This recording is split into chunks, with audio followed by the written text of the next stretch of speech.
ते घरीच खाऊन पिऊन झोपले. त्यांना काहीही घेणं देणं नाही.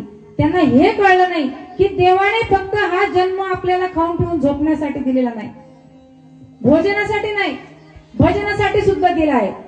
देवे दिला देहा भजन गोमाता, देवे दिला देहा भजन गोमाता, देवे दिला देहा भजन गोमाता, देवे दिला देहा भजन गोमाता, देवे दिला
पाहिजे.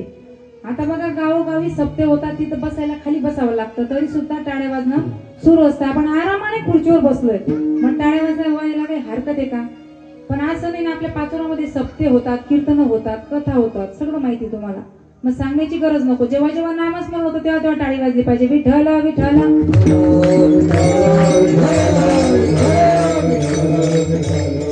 काही लोकांना हा नरदेव मिळाला परंतु कळाला नाही. त्या ठिकाणी ज्यांना हा नरदेव मिळालाही आणि कळालाही ते म्हणजे संत. त्यांनी या जन्मामध्ये येऊन जन्मात आलेचं सार्थक सुद्धा करून दाखवलं. म्हणून त्यांना हा नरदेह मिळालाही आणि कळाला नाही. शेवटचं म्हणजे ज्यांना हा नरदेह मिळाला नाही परंतु कळाला ते म्हणजे देव.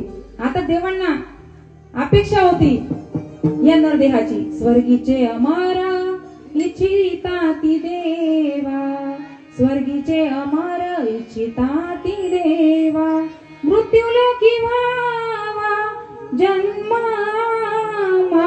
मृत्यूलोकी व्हावा जन्मा. त्यांना अपेक्षा होती या नरदेहामध्ये येण्याची. कारण याच देहामध्ये देवाचं भजन कीर्तन त्या ठिकाणी मिळतं आणि याच देहामध्ये मोक्ष त्या ठिकाणी मिळवता येतो.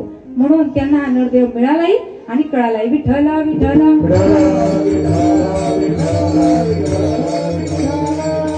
म्हणून जन्माला घातला तर चांगलं काहीतरी करून जायला पाहिजे. बरेच लोक असे आहेत की सर्व काही असताना सुद्धा स्वतःला मोठं कधी समजत नाही. एकदा महाराजांनी आम्ही कार्यक्रमाला गेलो. सकाळचा कार्यक्रम होता. त्या ठिकाणी बाबा आले आणि बाबांनी सांगितलं, म्हणले महाराज आमच्या गरीबाच्या झोपडीला पाय लावण्यासाठी चला. आता महाराज म्हणले वयस्कर माणूस आहे, वयस्कर माणसांना नाराज करता येत नाही.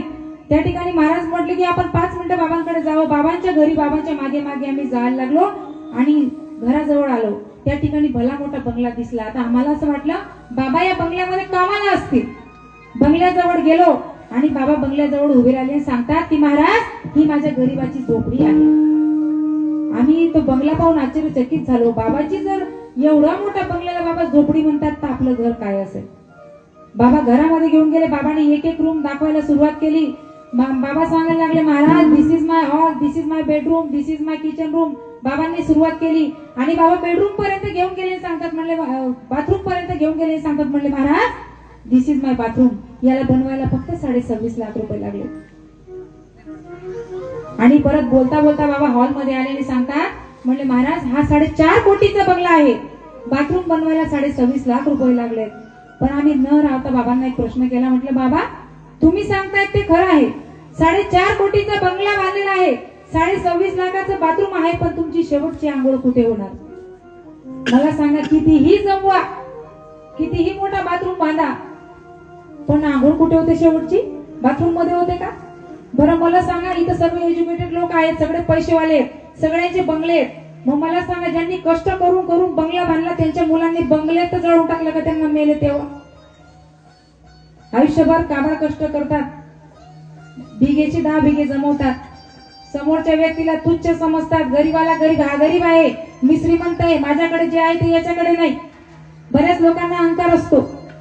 पण मला सांगा, असं मुलांनी म्हटलं का की माझ्या बापाने त्या ठिकाणी 50 एकर कमवून ठेवली, 100 एकर कमवून ठेवली, तर 1 एकर तुकडा काढू, बापाची समाधी करू आणि मोठं त्या ठिकाणी बापाचा पुतळा उभा करू, असं कधी झालं का? मग ते कोणासाठी कमवतात? तुम्ही गेल्यानंतर तुमचा मुलगा खातो, तुमचा मुलगा गेल्यानंतर त्याचा मुलगा खातो. जिंदगी इतना एक दिन बदलना पड़ेगा, जिंदगी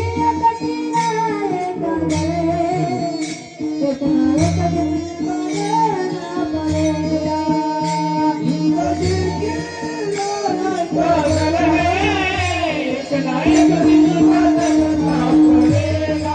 जिंदगी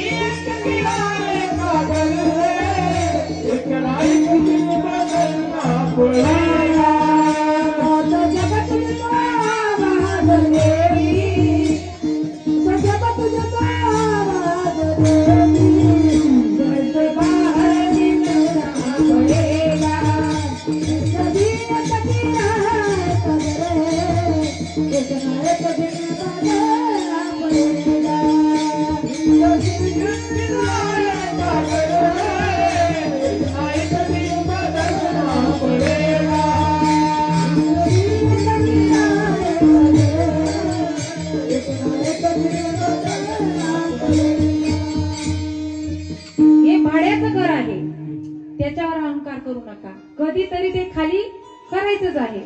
आता मरणाला सुद्धा कारण लागत नाही. ते म्हणतात ना, उनी बुचकीन गया पुचकी, वेळ लागतो का? आता मरणाला वेळ नाही, मरण सांगून येत नाही. आधीचे लोक 100 गाठायचे, 6-6 महिने वर्ष खाटेवर पडायचे आणि तेव्हा जायचे. आता खाटेवर सुद्धा पडायची गरज पडत नाही. मग तुम्ही कमावून कोणासाठी कमवतात? मग कमवायचं जर असेल तर मला तरी असं वाटतं, जीवनामध्ये येऊन माणसं कमवा, पैसा कमवू नका. मी म्हणत नाही पैसा म्हणजे अजिबातच कमवू नका असं नाही, पण इतका पण कमवू नका की त्या पैशामुळे माणसं तुटतील. कितीही पैसा असू द्या, पण माणुसकी सुद्धा आपल्यामध्ये असणं गरजेचं आहे. विठ्ठल विठ्ठल.